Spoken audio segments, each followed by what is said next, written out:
A memorable day that must have been.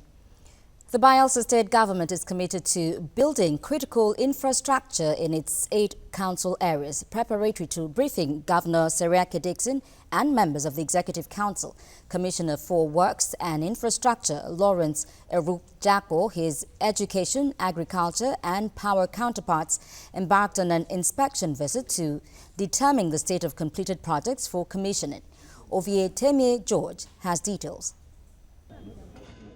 Some of the completed projects visited by the commissioners include the Cardiovascular Center, the Federal Medical Center House Officers Quarters, the State Museum and Archive Building, the State Public Service Training Institute and Music School.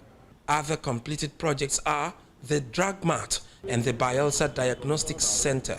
The team is going around to cross-check the level of readiness for the commissioning of those projects. In addition to that, we also have the ESCO mandate to see how some projects that need expedited action for them to be ready for commissioning. So we report back to ESCO our findings, and then we'll be able to guide ESCO and the governor in terms of the itinerary, planning the itinerary for the commissioning of the projects. So we know which projects will come first, which one will come last.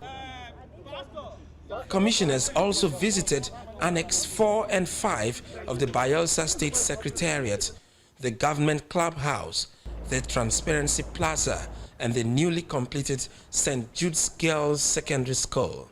In this recession, we're able to complete that gigantic building at its governor's office.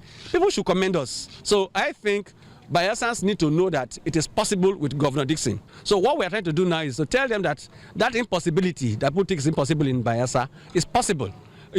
Like for example, if we go today to the Ayama housing estate, you were there with us today.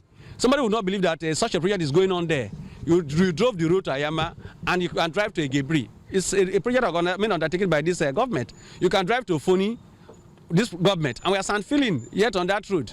Even at the airport.